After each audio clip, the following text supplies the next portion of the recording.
Welcome to the Concours d'Elegance at Pebble Beach. I'm joined by Infiniti's new president, Johan de Nijssen. Johan, thanks so much for joining us today. Thank you for having me. I understand that Infiniti's new headquarters just moved to Hong Kong prior to your arrival early this year. How do you feel about that move for Infiniti? Well, I think it's an important move for many reasons. For one, I think it's very symbolic to underscore the fact that we are taking the first steps towards setting up Infiniti as a distinct organization with a high degree of separation and autonomy from the mighty parent company, and a good opportunity to begin to build a new organization with its own corporate culture and its own philosophy that's really rooted in the brand DNA, then can focus on the needs and expectations of the luxury car buyer. How do you feel about that headquarters building, the hype? What does it feel like there? Well, the headquarter building, you know, Hong Kong is like a space colony. It's a very vertically orientated city, and so naturally we also find ourselves on one of the skyscraper buildings that make up that distinctive skyline.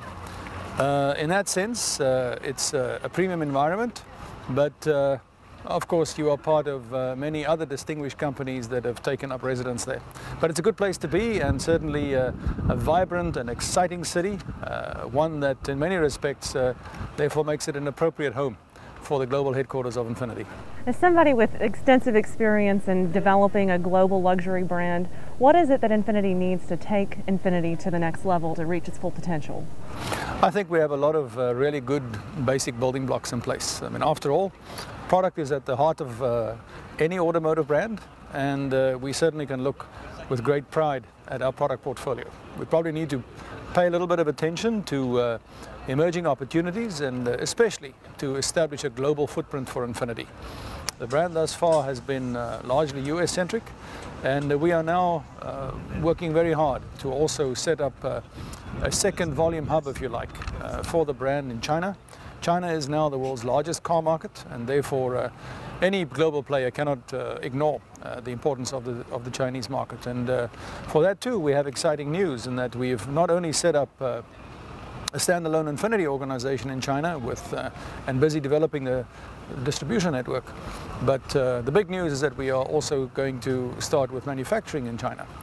And as we begin to position the brand more clearly, I think that is the work that I'd like to do with my new team, to really answer that question: what does the Infiniti brand represent?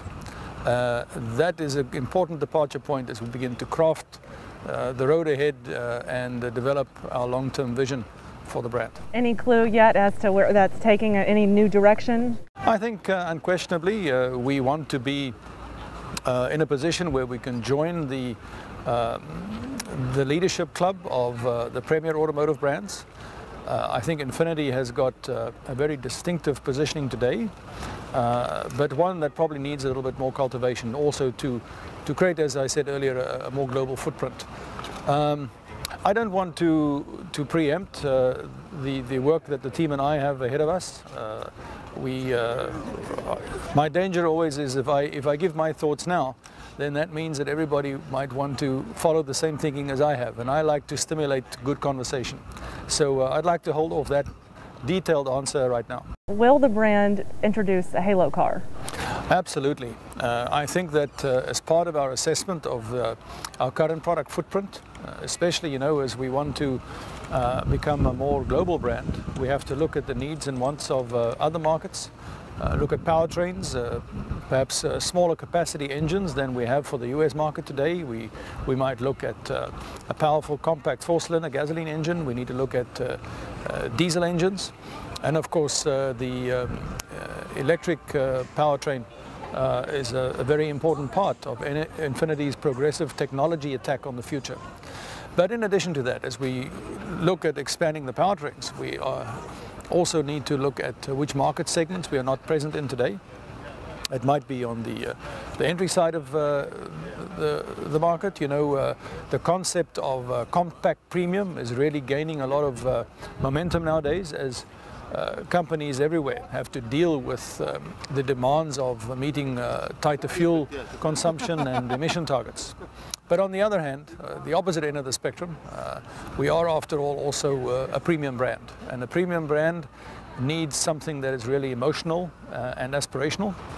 And so I would say it's not a matter of if, but a matter of when. And we need to pull that trigger when the timing is right. But I can say with a high degree of confidence that there is going to be a stunningly aspirational Infiniti in our future. And jumping back to electric vehicles, how do you think that the luxury customer is receiving an electric vehicle? Do you think that's something that will stick around? You know, whenever you are at the forefront of technology, if you build a road where no road has been built before, the going is tougher and slower.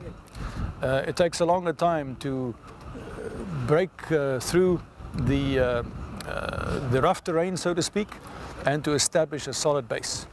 That is the price of leadership. Somebody has to do it. The big advantage is that it means that you are ahead of the curve, and it also allows us to really showcase the progressive technologies of Infiniti and have that positive association with the brand. As far as luxury consumers specifically are concerned, I think that there's a rising social awareness for the need to begin to manage conspicuous consumption. Discerning customers do not want to settle for less. And I think this is where we have a magnificent opportunity with our new product offering that's literally on the brink of being launched, to offer a really premium automobile with very high grade of meticulous fit and finish, a lot of luxurious benefits, a phenomenal styling package, but one where truly the ability of our customers to exercise good social responsibility is going to be preeminent. Imagine driving a luxurious car. We have zero emissions with all the exhilarating driving performance and of course the cocooning luxury. It's very appealing. What do you expect to be different about Infiniti 5 years from now? I think that as the brand becomes more global, so we will have probably a bit more attitude. And I think that we will become more confident in expressing who we are. I think that is one of the tasks that lies ahead for the team and myself, to really very accurately define what the brand stands for. And we will have an answer to that question far sooner than 5 years from now. In 5 years from now, we can expect to see a broader product portfolio, a more clearly distinct image. And certainly I also think that our driver profile will have made considerable advancement in terms of demographics, income groups, and broad aspirational appeal. Johan, thank you so much for joining us. We really appreciate it. Thank you for having me. For the Global Media Center, I'm Caroline Moses.